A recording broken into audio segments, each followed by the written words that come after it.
국가대표팀은 올해 마지막으로 치르게 될 친선 경기를 앞두고 최종 담금질 단계에 접어들었으며 이미 선수단 내부에는 긴장과 기대가 동시에 흐르고 있습니다. 대한축구협회가 밝힌 바에 따르면 대표팀은 16일 김포에 위치한 한 비공개 훈련장에서 마지막 준비에 돌입했습니다. 외부의 시선을 완전히 차단한 채 진행된 이 훈련은 경기력을 끌어올리는 목적뿐만 아니라 선수들 간의 전술적 조율과 멘탈 정비까지 포함한 매우 중요한 단계였다고 합니다. 그런데 이 준비 과정 속에서 대표팀에게는 예상치 못한 희소식과 충격적인 소식이 거의 동시에 전해졌습니다. 한국 축구 역사에서 한 번도 경험한 적 없던 월드컵 본선 조추첨 포트 4배정이라는 경사가 찾아온 것입니다. 하지만 그 기쁨이 채 가시기 전에 대표팀 핵심 선수들인 김민재와 손흥민 사이에서 격한 언쟁이 오갔다는 소문이 퍼지며 팬들 사이에 불안이 커졌습니다. 저는 이 두 감정이 동시에 밀려오는 현실을 보면서 대표팀의 분위기가 얼마나 복잡한지 새삼 느끼게 되었습니다. 특히 홍명보 감독은 가나전을 앞둔 마지막 훈련 직전부터 예상치 못한 발표를 하며 선수들과 팬들을 놀라게 했습니다. 부상 관련 이슈가 포함된 발표였다고 알려졌지만 아직 어떤 선수인지 공개되지 않아 여러 추측이 뒤엉킨 상황입니다. 게다가 정몽규 회장이 코칭 스태프에게 요구한 특별 지시까지 이어지며 그 여파가 대표팀 전체에 상당한 무게로 전달되고 있다는 소식도 있었습니다. 이 모든 이야기들을 차근차근 살펴보면 이번 대표팀 소집이 단순한 친선 경기 준비 이상의 의미를 가지고 있음을 알 수 있습니다. 저는 개인적으로 이런 복합적인 분위기가 선수들에게 더 큰 부담을 줄 수도 있지만 동시에 긴장 속에서 새로운 집중력도 만들어낼 수 있다고 생각합니다.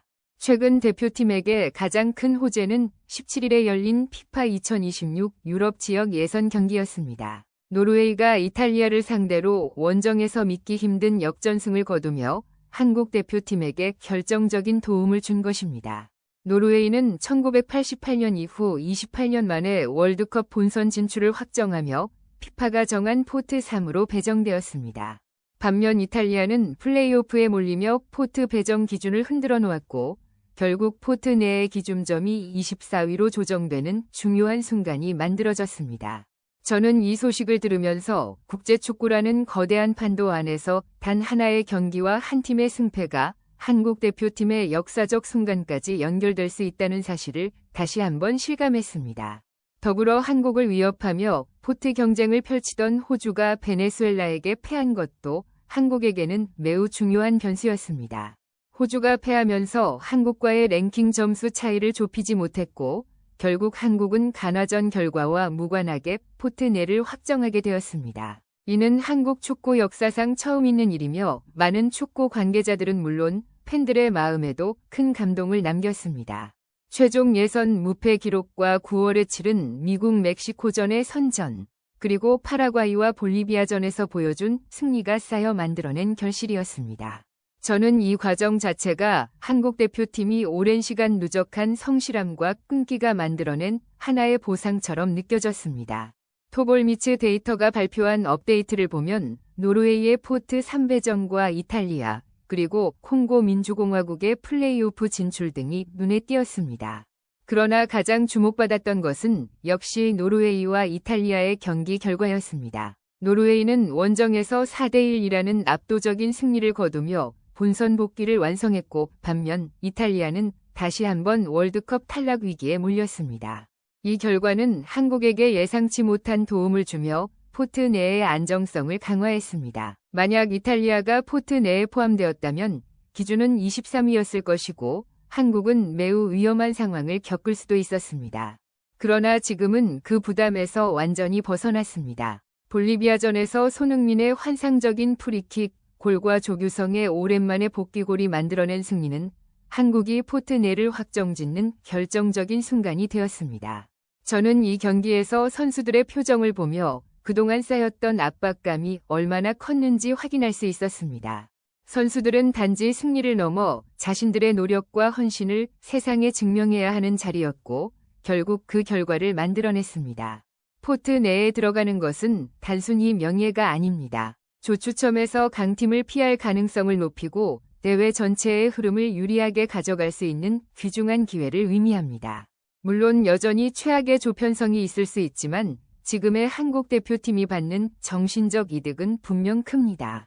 그러나 모든 것이 순조롭게 돌아가는 것처럼 보이던 흐름 속에서 갑작스러운 불협화음이 들렸습니다. 김민재와 손흥민이 코칭 스태프와의 회의 중 특정 선수의 선발 여부를 두고 언쟁을 벌였다고 전해진 것입니다.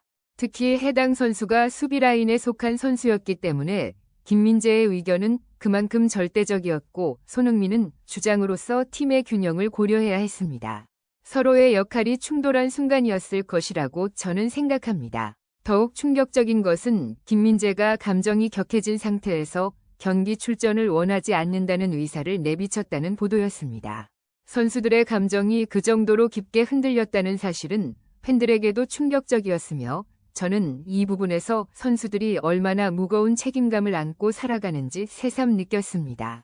결국 코칭 스태프가 결정을 내리며 표면적인 갈등은 진정된 것처럼 보였다고 하지만 두 선수의 분위기가 완전히 회복되었다고 보기 어렵다는 평가가 이어졌습니다. 두 사람은 오랫동안 대표팀을 이끌어온 핵심이기 때문에 이 갈등이 실제 경기 흐름이나 팀 분위기에 악영향을 주지 않을까 하는 우려도 존재합니다.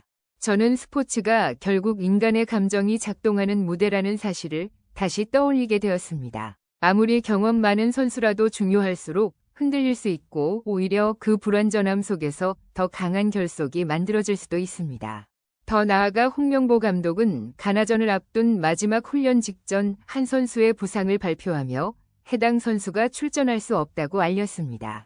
아직 신원이 공개되지 않아 팀 내부의 긴장감은 더 커지고 있습니다. 선수층이 얇아지는 상황은 항상 예기치 못한 변수를 만들기 때문에 저는 이 발표가 대표팀에게 상당한 충격이 되었을 것이라고 생각합니다. 마지막으로 정몽규 회장은 월드컵 본선까지 코칭 스태프가 반드시 3개 이상의 데뷔 전술을 준비해 제출할 것을 요구하며 대표팀에게 더욱 높은 완성도를 주문했습니다. 회장은 자신이 회장직을 내려놓기 전까지 한국 축구가 다시 한번 4강 신화를 꿈꿀 수 있는 토대를 마련해야 한다며 강한 책임감을 보였다고 합니다.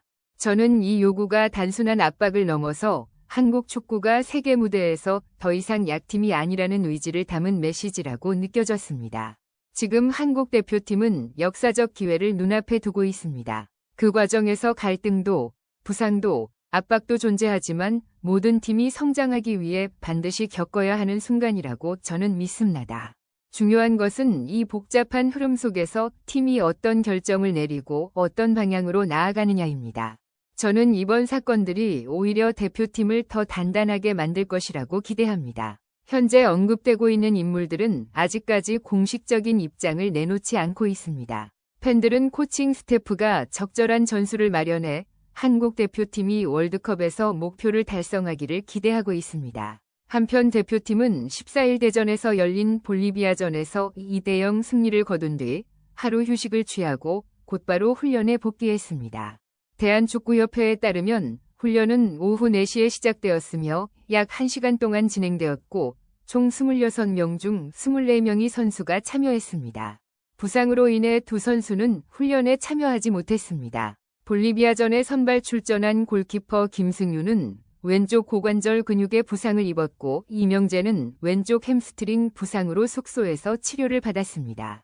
이 두 선수를 제외한 나머지 선수들은 정상적으로 훈련을 소화했습니다. 대한축구협회에 따르면 훈련은 가벼운 패스와 워밍업으로 시작되었습니다. 주장 손흥민을 포함해 볼리비아전에서 많은 시간을 소화한 8명의 선수들은 회복 훈련을 진행했으며 나머지 선수들은 위치 이동을 중심으로 한 전술 훈련에 집중했습니다. 한국이 포티에 진입하면서 대표팀의 다음 상대가 누가 될지 팬들의 관심이 집중되고 있습니다. 2026 골드컵 조추첨은 12월 6일에 진행되며 총 48개 본선 진출팀은 11월 발표되는 피파 랭킹을 기준으로 4개의 포트로 나뉘게 됩니다. 한편 손흥민은 A매치에서 프리킥으로 환상적인 골을 기록하며 전 세계 축구 팬들의 시선을 다시 한번 사로잡았습니다. 미국 프로축구 MLS에서도 손흥민의 활약이 즉시 주목받았습니다. LAFC 소속으로 기록한 그의 첫 번째 골 역시 프리킥 득점이었으며 시즌 종료 후 팬투표에서 압도적인 지지를 받아 MLS 올해의 골로 선정되었습니다. 이는 아시아 선수로서는 처음 있는 기록입니다. 볼리비아전에서 손흥민은 수비벽을 넘기는 가마차기 슛으로 골문 상단을 정확하게 갈랐습니다. MLS 공식 SNS는 해당 골 영상을 공유하며 오마이선이라는 문구와 함께 손흥민의 기술을 집중 조명했습니다. MLS는 이 골을 8월 LAFC에서 기록한 첫 골과 연결하며 그의 프리킥 능력이 팀과 리그 전체에 남긴 영향력을 강조했습니다. 오늘 영상은 여기까지입니다. 끝까지 시청해주셔서 감사드립니다. 좋아요와 구독 버튼을 눌러주시면 앞으로도 손흥민 선수와 관련된 소식과 분석을 가장 빠르고 정확하게 전달해드리겠습니다. 앞으로도 많은 관심과 시청 부탁드립니다.